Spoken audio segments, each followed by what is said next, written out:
¿Qué pasó? Esta semana pararon a un equipo y mantuvieron a una reportera del Canal 10 por varias horas porque así se le ocurrió a la policía. Así se le ocurrió.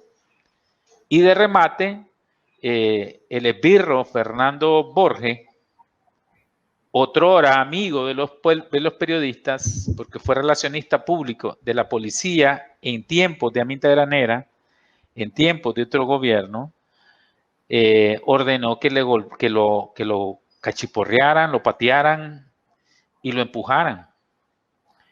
Solo porque llegaron como bestias sobre un grupo de ciudadanos que se atrevió a gritar y se atrevió a manifestarse en una presentación de un libro de Humberto Belli.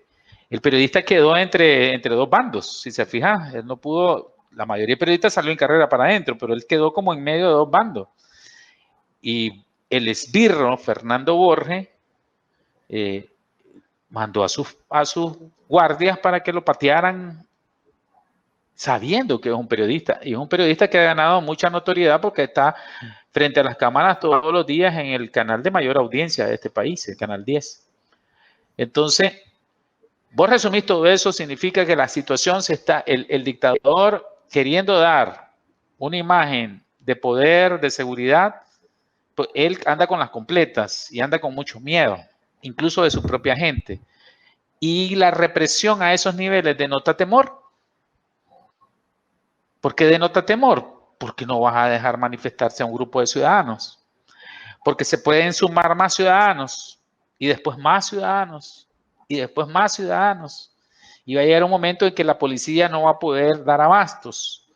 Y la policía, ante una orden como la que dieron el 18 de abril de matar, va a matar a más gente. Y eso ya no va a ser aceptado a nivel internacional, las cosas se le salen de la mano. Ese es el ambiente que vivimos nosotros, de represión, de un estado policíaco, de esbirros, de gente que está por ideología, por dinero, por corrupción, porque así son de asesinos y delincuentes y corruptos, pues están defendiendo a un dictador, a una familia, a un partido político que dice que aquí el Nicaragua les pertenece. Y el que se oponga y el que quiera pensar diferente, pues se verá en esa circunstancia. Ese es el ambiente que vivimos.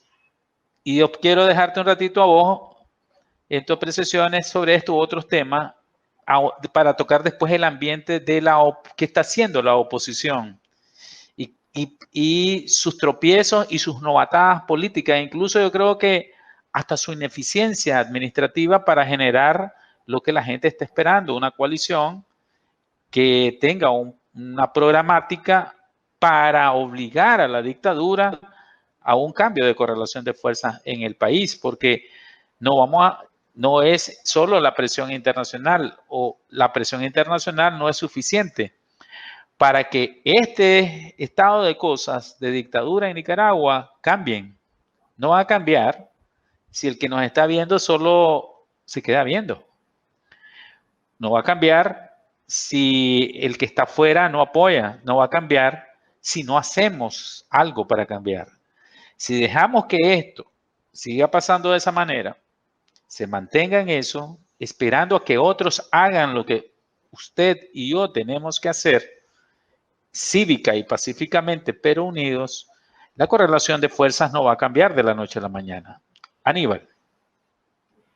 Bueno, mira, básicamente a mí me parece que el tropiezo de Daniel Ortega representa también el estado de un hombre que se olvida que es finito, tiene 74 años, sumamente disminuido, y que a mí me parece que aparte del círculo de protección que camina, que es un exceso aberrante, porque como explicás, solamente ves uniformes azules a su alrededor como una masa que se mueve alrededor de Ortega. Me parece que representa el fracaso de su gobierno, el futuro incierto de lo que le espera, básicamente. Tiene un país sumido en una crisis política y social inmensa. Él, como todo dictador, aferrado al poder, psicópata, narcisista, manipulador. Yo diría de que cuando ves la perspectiva y hablaba de los ataques a medios de comunicación, a periodistas, y su práctica permanente de represión hacia los ciudadanos, a los que se quieren expresar y a todo lo que significa cualquier inicio o indicio de oposición o de expresión al aire libre, como todos los nicaragüenses. Si lo ves desde esa perspectiva, Miguel, a mí me resulta sumamente difícil pensar que Daniel Ortega se prepara para plantear un proceso de elecciones libres en Nicaragua. Los tiempos son sumamente cortos y creo que lo que no ha podido lograr es poder concretar y apagar la resistencia, la lucha que ha tenido todos y cada uno de los nicaragüenses. Y eso es uno de los grandes retos que tiene Daniel Ortega. Que vos, que los medios de comunicación independientes y periodistas sigan haciendo su papel, como aún después de haber estado encarcelados, después de haber estado reprimidos, destruidos y confiscados, y que la ciudadanía sigue expresándose y hay una enorme resistencia. Es uno de los grandes fracasos de Daniel Ortega.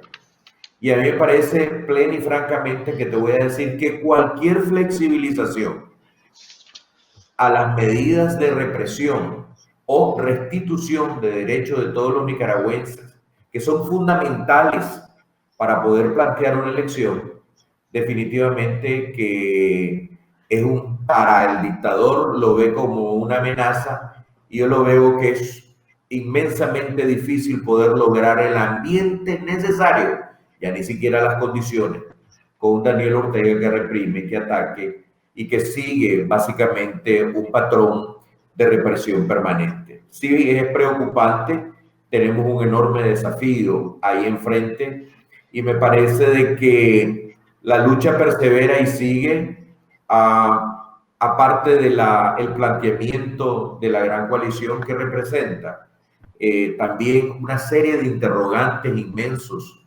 y que me parece que es un camino bastante largo, muy sinuoso, muy peligroso, como para poder concretar, digamos, algo sólido. Daniel Ortega usará todas sus mañas, por supuesto, y recursos que tenga para crear fisuras y divisiones dentro de los diferentes grupos.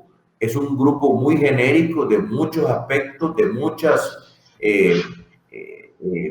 sectores de la sociedad, y creo que apenas hemos dado un paso que todos quisiéramos, que es concretar una coalición, pero no hay reformas electorales.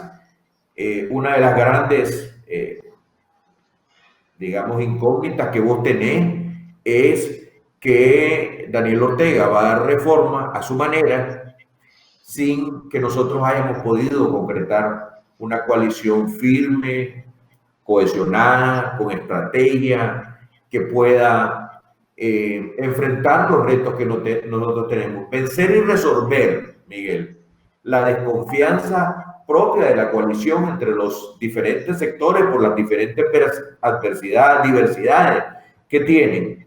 Es uno de los grandes retos. Entre ellos hay muchísima desconfianza, es parte de un proceso. Tendrán que incorporar a partidos políticos, por lo menos a tres: al PLC, al Partido Conservador, al C4L, tendrán que ser incorporados. Las instituciones, por supuesto, tendrán que escoger candidatos presidenciales, diputados, etcétera. Y yo me pregunto, ¿verdad?, el enorme reto que significa no solamente llegar a formar una coalición, sino cómo nosotros vamos a poder estar cohesionados una vez que hablemos de los otros temas que nos pueden dividir. Estoy seguro que una vez que formamos una coalición, Ortega va a dar reforma. Habrá quienes dirán que hay que montarse en el carro de carrera aunque se estén moviendo. Habrán otros que no y que habrán de exigir mayores reformas y más profundas. Daniel Ortega gana tiempo y espacio y creo que de eso tenemos que estar clarísimos. La ausencia de una estrategia económica. Vos que sos comunicador, vos que sos un hombre en el que interactúas constantemente, te das cuenta que no tienen una comunicación uniforme, no existen estrategias de comunicación, envían señales, hablan todos. Al final del día, tenés una percepción diferente de lo que el otro podría haber dicho.